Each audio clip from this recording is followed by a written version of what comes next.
Assalamu alaikum rahmatullahi wa barakatuh. Family, how are you doing the day after?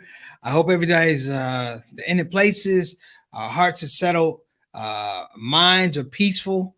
This is one of these days where I really want to backtrack off some things I said yesterday. But I want to welcome the show. I want to welcome everybody to the show. This is the SOS. I am Preach Moss. And let me welcome anybody who's coming to the show for the first time. Thank you. We appreciate you. Do us a favor, click the subscription button, click the notification button, click the like button if you like the show. This might be one of those shows though. This might be one of those shows where we evidence something that's a little bit different today. Um I appreciate anybody that comes on the show. And let me qualify that. When I say I appreciate anybody that comes on the show, I know that people made a decision.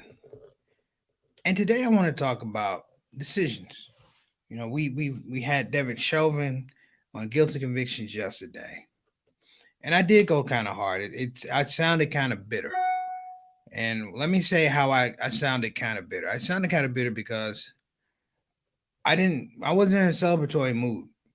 One thing I understand is life. We understand life. And sometimes when people tell us things, we don't necessarily believe it. I have my own ideas about how to deal with police brutality, but it's so much tied into politics. It's so much tied into law.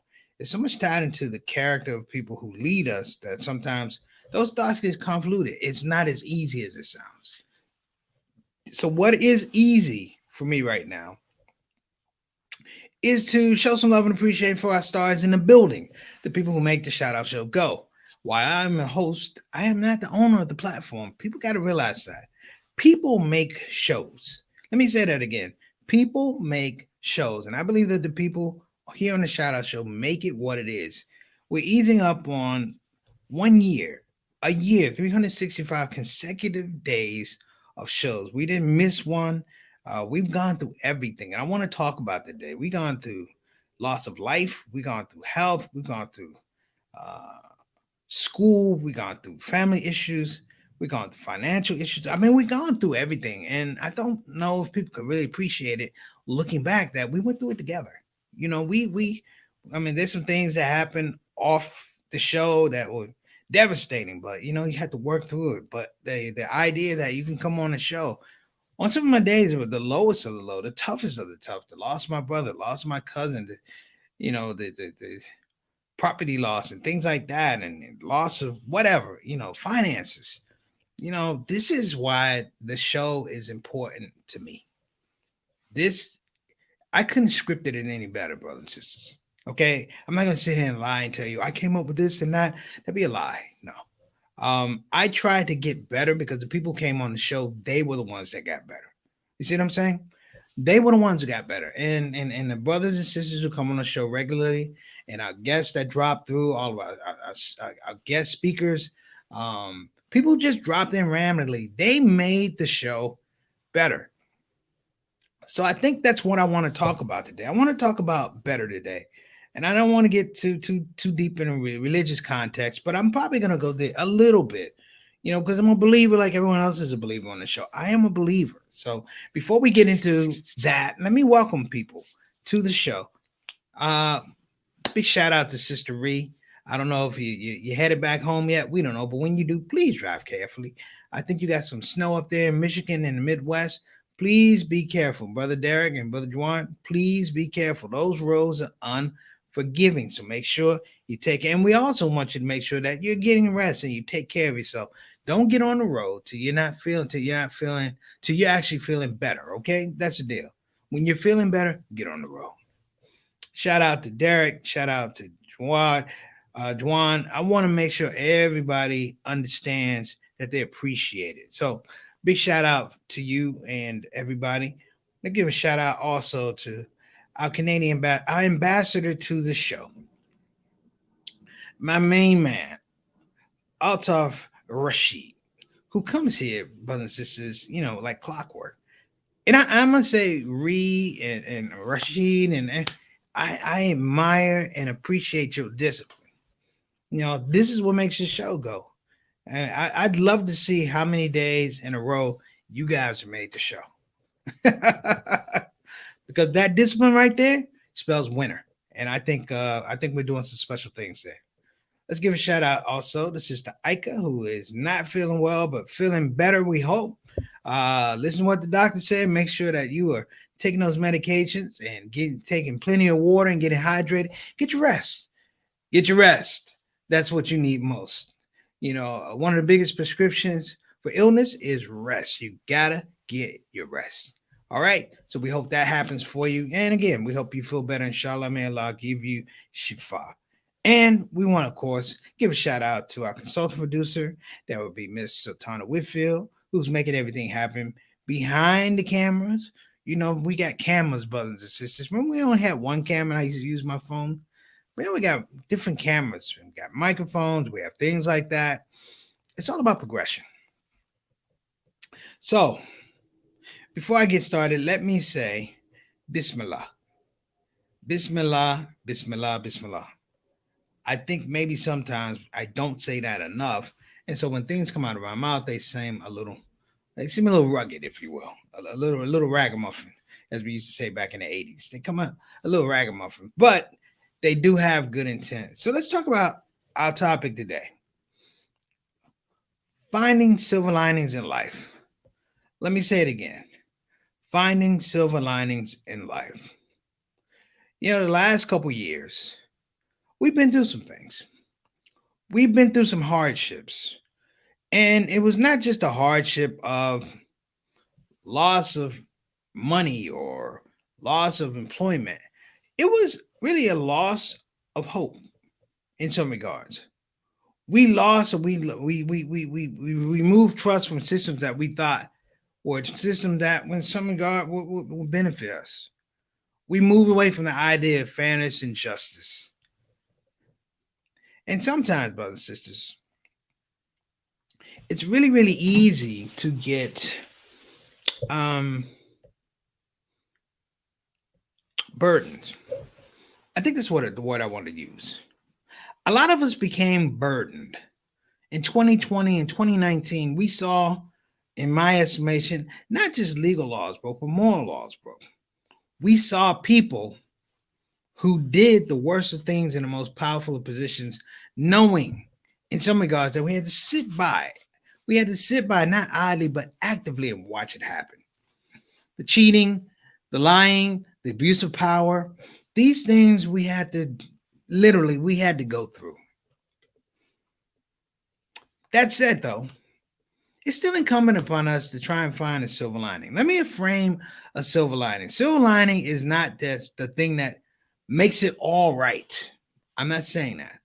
The silver lining is the bit of logic that says these one or two or three items, if taken seriously, and we look at them conceptually, they could be of benefit to us or somebody else.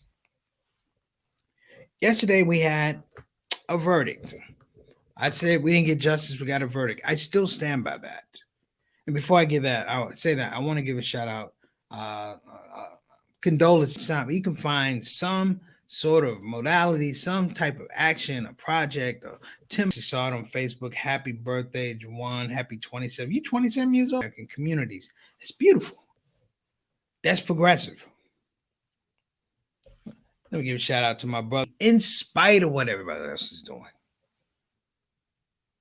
See, that was the genius. To me, it was funny. But this is what I liked about Amos and Andy. Even though, because those are things that actually enhance Black lives.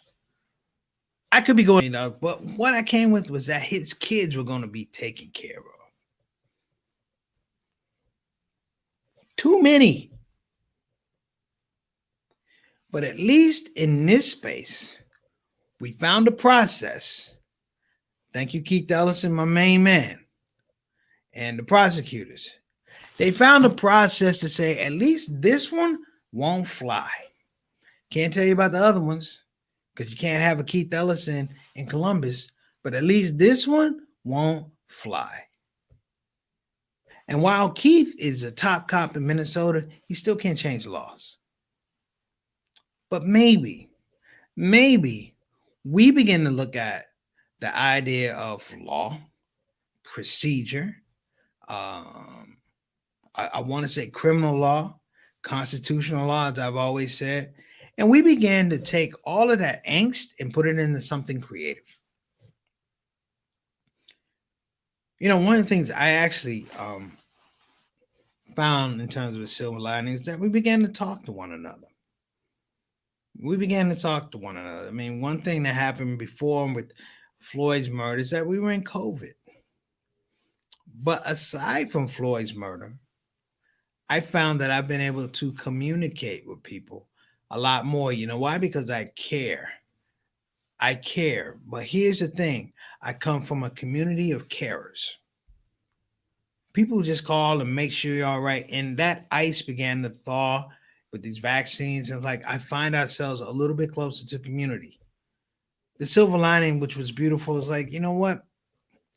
We weren't out there to tear up stuff or turn over cars or set things on fire. We just wanted clarity on what the legal process was.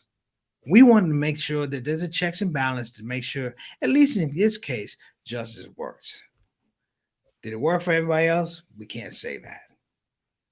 But, brothers and sisters, even with justice, you gotta crawl before you walk.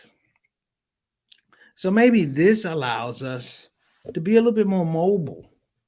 When I say mobile, I mean mobile intellectually, mobile having larger conversations.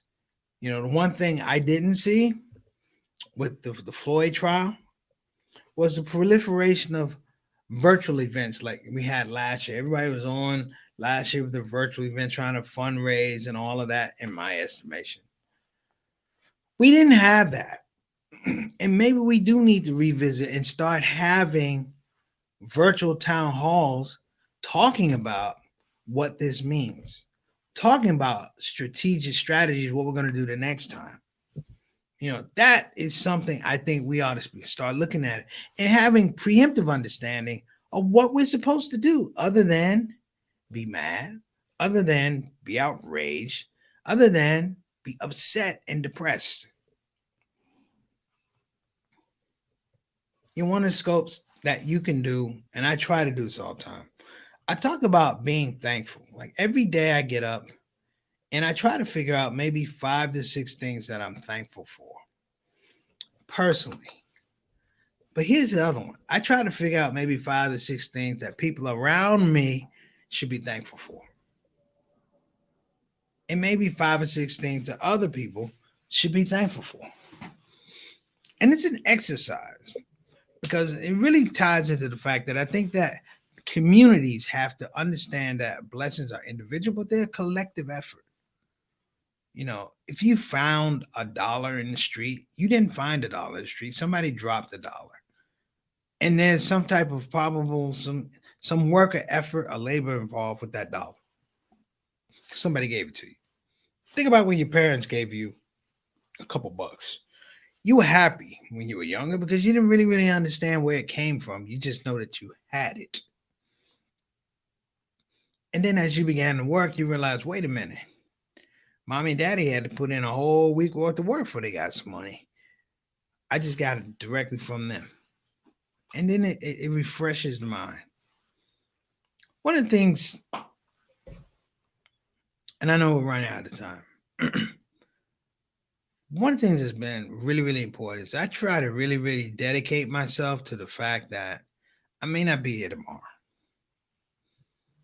Let me say that again. I dedicate myself to the fact I may not be here tomorrow. And I find, at one point it was a very tiring exercise. I'll call people, I text them, And then I realized the silver lining was you're not just supposed to just call people and check on them. You have to do hard work. You have to do hard work. You have to tell somebody, I got you in my prayers. You have to tell somebody, are you okay? And when you don't see them, you have to pray like you just had a conversation with them. You have to act like they were just here yesterday and make the most for them. And wish them the best. and wish him the best. Derek Chauvin is going to prison for a long time. Do I condemn him for a mistake he made for his whole life? If I did, I don't think anybody would be upset with me. But even that situation, you know, he's a human being. He's a human being. And he made a bad mistake. And we'll never know what all went into him making a poor mistake. And why am I saying this? It's the same as somebody who OD on drugs. We don't know all the decisions that went into that person becoming an addict and taking drugs over and over and over again. We don't know. We don't know. We are outsiders. We're looking in. So the silver lining is while there's a verdict, I still, in my heart, am working on the fact that I know I can't judge people. I have a very good friend. He and I are good friends, been friends for years. But he murdered somebody. It was reckless and it was senseless. He admits to it. He took a life at a very, very young age, did a lot of time. And one time we were talking, having dinner, and he said, "Man, how come you never bring it up?" And I said, "Because I wasn't there." I said, "I don't know what emotions you were going through. I don't know how you feeling, your stresses and things like that." I said, "But what I know is I'm blessed enough not to judge you." I said, "Because I know I've had bad days.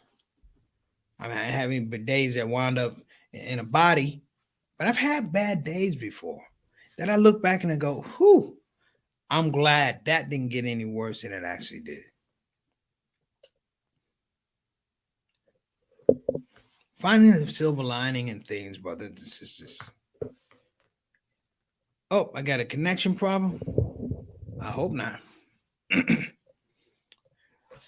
But finding the silver lining, people, is mercy. Mercy. What I like about mercy is that it is one of the highest intellectual exercises that you can do. Hear me now. Because you can take a situation for all it's worth.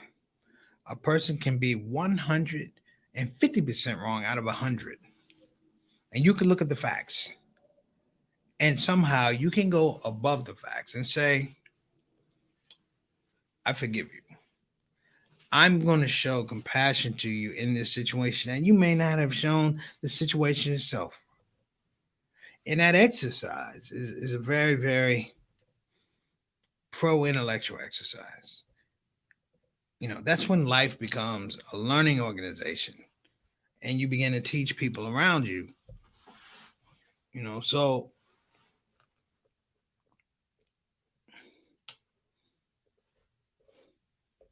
I think I need to jump in here and say, while I'm talking this thing about finding the silver lining, let me just say real quickly, it ain't easy. It's not easy. It requires high levels of discipline, high levels of faith, and just high level of thinking. A very, very high level of thinking. Because sometimes you have to inject faith and mercy and compassion where it isn't there for other people, just to make sure something balances out. So look, quick rack up about finding the silver lining in situations in life. Do it. Do it. Do it often. Develop the muscle memory to do it. I'm telling you because I believe that it saves you so much pain. It saves you so much sorrow. It may put years back on your life, understanding that things that happen in life. We're not in control of it. We as human beings believe that we have the capacity to sort things out, but we're just taking up space, brothers and sisters. these laws that we have out here, I've been blessed. I'm not giving. I've been blessed to come up with information that emphasizes the fact that there was a time in the United States, in the world, that there were no prisons, there were no criminals, there were no real laws. Situations mandate laws, and so you have that now. But one thing that does transcend that is love. Not just love, compassion, mercy, purposeful mercy, brothers and sisters. So, on that note, I'm going to leave purposely. And I thank you and I ask you for your mercy. If anything I said today upset you, that was not my intention. That's my error. If anything came out of this conversation that was positive, that's not from me, that's from my Creator, Allah subhanahu wa ta'ala, all praises due. So, listen. I'm going to rock out. You guys have been amazing. We'll be back. I'm really happy of we're 2 days away from our 1 year anniversary. See how that works, brothers and sisters? A 1 year anniversary. I really want to see. I mean, we're up there with CNN and Al Jazeera. We went every day. Guess what it is? And it's a silver lining. So listen. I'm going to get out of here. Let me talk about our sponsors, BeFinanciallyIndependent.com. Again, that's BeFinanciallyIndependent.com. We're going to have Attorney Maxine BK on the show probably on Sunday. Inshallah, I'm going to call and see if she can come on. We've been talking about BeFinanciallyIndependent.com. Doggone it, we're going to have a conversation about financial literacy. We're finally getting to it. I just got to get her ad ready. So patience. As well. If you don't want to call, if you don't want to go to the website, go to 1-800-679-3175. Again, that's 1-800-679-3175. Go check it out. Thank you, Ms. K, for sponsoring our show. We appreciate you. Also want to give a big shout out to, of course, Bayan Islamic Graduate Institution. Go to bayanonline.org. That's bayanonline.org. And I'm going to say this. You don't really have to be, Islamic. You don't have to be Muslim to join that program, because I want to tell there were people who are not Muslim who studied. They studied in the Bayan program and got degrees who were not Muslim. They learned about Muslim culture, history, philosophy, and things like that. But, it was to their benefit. So you might want to check it out. I'm just throwing it out there. Besides, there's a lot of opportunities working in the Muslim market, just so you know. So for that, and can't forget, brothers and sisters, I want you to check out the newest release of the Universal Title, the Muhammad Ali documentary podcast, Muhammad Ali's spiritual journey from Christianity to Islam. Yours truly. I am the host and narrator. So go to my my Instagram and you'll actually hear parts of the second episode. Go do that, and just go. Don't worry about it. I'm not mad. Just go to a Preacher Moss on Instagram and have a listen. I think it's on Facebook too, so you might be able to check it out on Facebook too. I know Satana put it up, so big props to Satana, because I couldn't do it. I appreciate you, sister. So listen, we're gonna get out of here, and I hope just a little bit of what I said resonates a little bit. That as many things that happen out here, good, bad, in between. You know what? There's a silver lining. There's a silver lining, and the thought I have, if you will, the conceptual understanding I have, is sometimes the silver lining that you find in the most difficult situations is the one that's most valuable. All right, brothers and sisters, I am out. I gotta go. I got a board meeting today. Make the dua for me that is short. Inshallah, I'll see you tomorrow. If not, I'll see you when I see you. No, I'll be here tomorrow, inshallah. Hey, I appreciate your time. Have a blessed day. Remember, brothers and sisters, keep looking for those silver linings. Preacher Moss. Bye-bye now.